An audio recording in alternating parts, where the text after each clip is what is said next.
প্রশান্ত মহাসাগরীয় অঞ্চলে উত্তেজনার মধ্যে বড় প্রতিরক্ষা পরিকল্পনার ঘোষণা দিয়েছে তাইওয়ান। রয়টার্সের তথ্য বলছে ২০২৯ সালের শুরু নাগাদ দেশটি ১৮০০-র বেশি অ্যান্টিশিপ ক্ষেপণাস্ত্র মোতায়েন করবে তাইপে।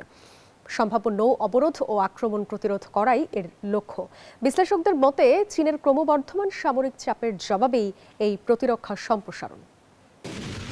প্রশান্ত মহাসাগরের নীরব জলরাশির নিচে যেন ধীরে ধীরে জমছে যুদ্ধের ছায়া, আর সেই ছায়ার মধ্যেই নতুন করে শক্তি প্রদর্শনের বার্তা দিল তাইওয়ান।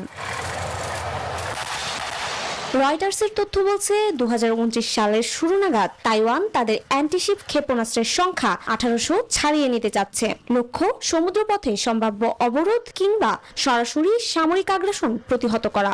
বিশ্লেষকদের মতে এর মূল কারণ চীনের ক্রমবর্ধমান সামরিক চাপ এবং তাইওয়ান প্রণালী ঘিরে নিয়মিত মহড়া ও শক্তি প্রদর্শন।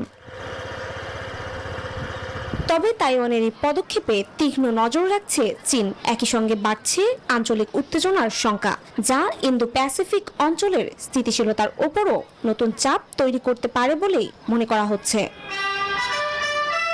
Desk report, news 24।